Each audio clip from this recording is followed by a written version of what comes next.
Salam hörmətli tamaşaçılar. Bugün 22 aprel, çərşənbə günüdür. Efirdə Nuray Famil qızıdır. Sizinlə günün ən son xəbərlərini bölüşürük.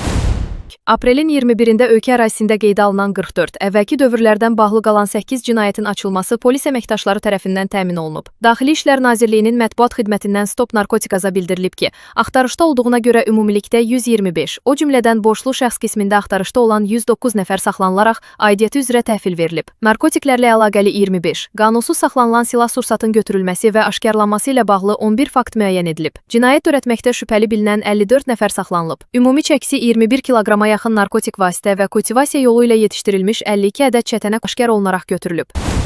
Xəzər rayonu Binə qəsəbəsində narkotik vasitələrin qəbul edildiyi məkan aşkarlanıb. Stop Narkotikas xəbər verir ki, rayon polis idarəsi 3-cü polis şöbəsinin əməkdaşlarının keçirdikləri əməliyyat zamanı həmin ünvanda narkotik vasitələrin istifadəsinə şərait yaradan ev sahibi, əvvəllər də məhkum olunmuş 48 yaşlı Elşən Əsədullayev, 37 yaşlı Anar Əliyev, 50 yaşlı Rəhman Cəbrailov, 48 yaşlı Seymur Mirzəyev və 46 yaşlı Namiq Həsənov saxlanılıb. Ünvana və saxlanılanların üzərinə baxış zamanı psixotrop maddə metamfetamin və narkotiklərin qəbulunda istifadə edilən ləvazimatlar aşkarlanıb. Faktla bağlı araşdırmalar davam etdirilir.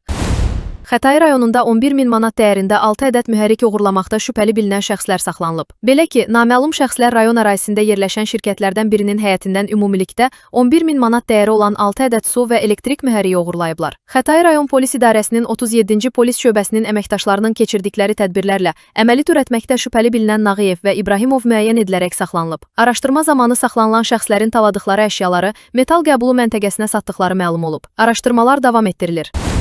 Bakı şəhər Dövlət Yol Polis İdarəsinin əməkdaşları tərəfindən yol hərəkəti qaydasını pozduğu üçün Ford markalı 99 CR 636 dövlət qeydiyyat nişanlı nəqliyyat vasitəsinin sürücüsü Şahin Rzayev saxlanılıb. Stop Narkotikas xəbər verir ki, sənədləri yoxlanılan zaman sürücünün hərəkətləri şübhə doğurduğundan onun tibbi müayinədən keçməsi təmin olunub. Müayinə zamanı Rzayevin sərxoş halda nəqliyyat vasitəsini idarə etməsi müəyyən olunub. Sürücü barəsində törətdiyi əmələ görə inzibati qaydada protokol tərtib olunaraq baxılması üçün aidiyyəti üzrə rayon məhkəməsinə göndərilib. Məhkəmənin qərarı ilə Rzayev 10 sutka inzibati qaydada həbs edilib.